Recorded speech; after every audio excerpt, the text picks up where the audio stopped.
I want to sniff around for a minute on props, but Trap, start us off with best players available for the second round, and knowing that with the 2022 draft order, the full order, of course, that we can look at round 2 and say, so Jaguars traded out, right? That's why our draft tracker is so handy. I highly recommend using it. You go to it, just click round 2. So we have Tampa Bucks. traded out. No. Jags traded out. I mean, Jags traded out of 33 to with the Bucks. So our first 5 picks up are Bucks 33, Vikings 34. The Vikings make a pick? Oh no, they took a seam. That's right. Titans 35, Giants 36, Texans 37. Oh my God, the Seahawks are so ripe to take a quarterback at 40 or 41. Mm-hmm. All right, so start us through the best players available here, Traps. Yeah, so on the screen is our aggregate list of best player available. Josh threw that in earlier. Nakobe Dean, Josh and I love him. I think he's like the opposite of Quay Walker. He's not super big, but he's outstanding in coverage. He's instinctive. He gets off blocks, even though he's only 5'11", 230, which I think is actually fine at the linebacker spot in terms of size today. Andrew Booth probably would have been a first-round pick had he not gotten injured and was unable to work out at the combine or the Clemson Pro Day. He was a big recruit, lightning quick feet, ball skills are there. Bernard Raymond, I think, has the athleticism of a first-round pick. Maybe will take some time to get stronger once he gets to the NFL level. And then my guy, Malik Willis, sitting there. He was our 23rd overall player. Like you mentioned, the Seahawks at 40 and 41, maybe the Titans if they want to kind of have some insurance for Ryan Tannehill. Well, let me ask you this. I see elsewhere on the internet, you can get the Seahawks at 3-1 to draft Malik Willis, 5-1 for the Titans for Malik Willis, 4-1 for the Saints, 6-1 for the Lions, 6-1 for the Falcons, and 7-1 for the Giants. I think the Seahawks with 2 of those picks make a lot of sense, although they love to trade down. True. Yeah, it's kind of, I mean, there are the teams out there. I don't know.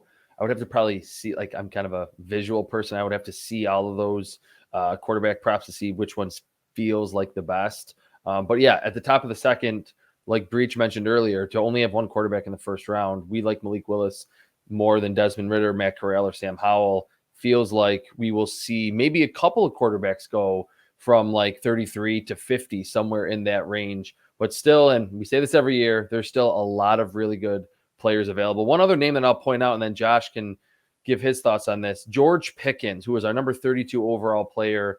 I said throughout the whole pre-draft process, had he not torn his ACL last March, he would have had a big season at Georgia, and Pickens he would have been a lock first-round pick.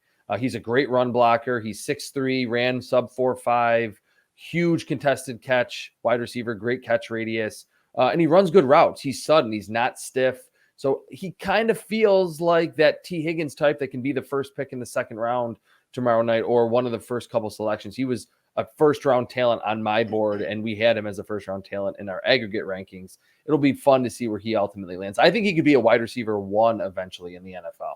All right, so Debo, can we pull up the on the draft the draft tracker next round 2? Yeah, round or draft go to draft tracker and then round 2, and obviously X out Saints there, so we get all the teams. Perfect. There we go. All right, so we look at that. So we're talking about Pickens, Malik Willis, Nakobe Dean. Yeah, Josh, when you look at those first 6 teams, is there an obvious landing spot for some of those guys? The thing about seeing that sucked is it depends on how they grade Dax as we said to bet the over on safeties. So if Dax is graded as safety, I would have preferred seeing not be drafted 32 because you just smash his under. And my point being is, like, if we look at the prospects we have left, are there obvious fits where you say, all right, this team could definitely take, X player for X spot, et cetera, et cetera. Actually, I found some over-unders. Wow. Matt Corral's over-under 48.5 over juiced 136. Sky Moore 37.5 even. Sky, love him, man. Love him. Christian Watson. You said? What's that? 36 for Sky Moore? 37.5. Does Sky Watson, you can see it on the screen right now. Is Sky Watson gone? Sky Moore, excuse me. Sky Watson. Is Sky Moore gone before the Jets pick? Josh, what do you think? I feel like over is a lock there. I think the Giants would be a sleeper if they actually do move on from Kadarius Toney. Although the Titans just traded A.J. Brown, so. Yeah. Yep, that's They drafted Traylon Burks, though, but. Yeah. I would maybe say over on Sky Moore because, like Josh is saying, I think from that list, the Giants could pick him at 36, but if not, I mean, it doesn't seem like any of those three teams, Bucks, Vikings, or Titans would pick Sky Moore to start the second round. I mean, that's really short. He's going to go in the first 5 picks.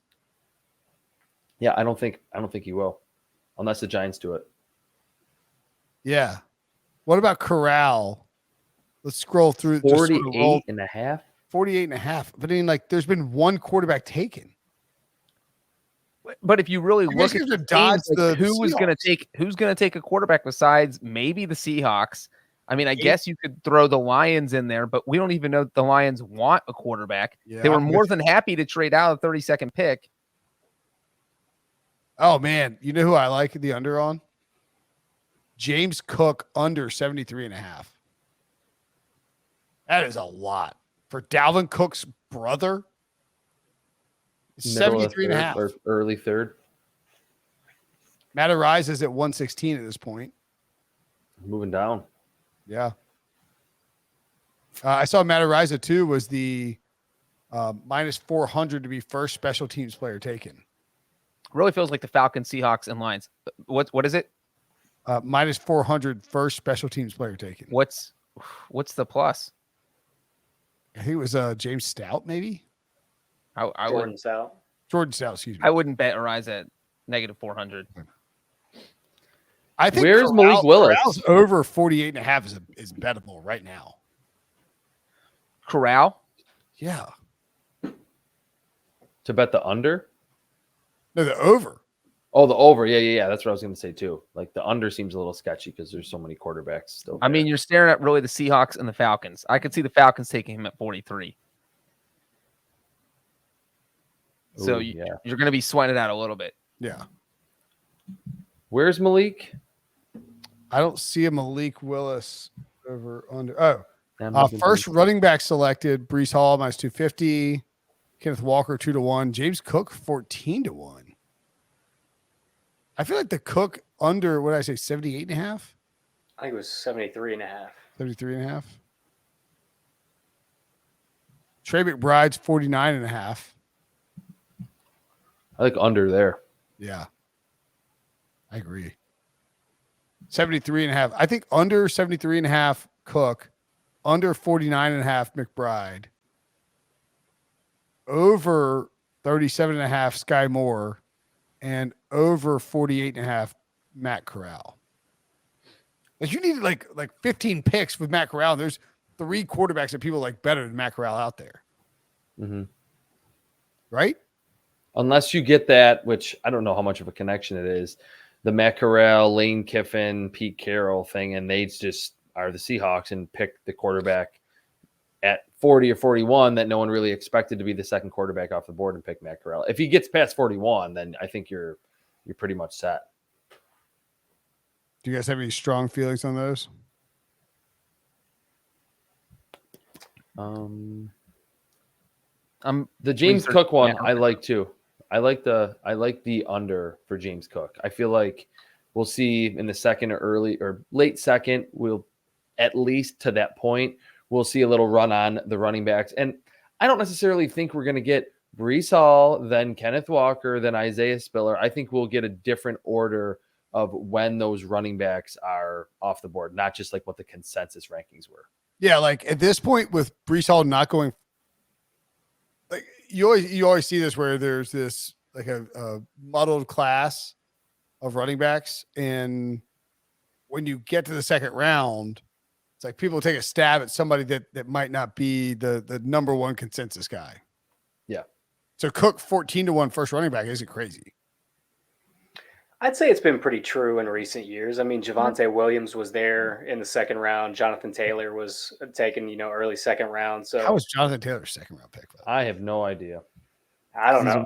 He was so good. I would lean towards the over on that James Cook number just because I don't think that he's as pure of a runner as his brother. I mean, he's a tremendous pass catcher, but when you're looking at a running back that could be a 3-down back, I don't know that I see that from him just yet.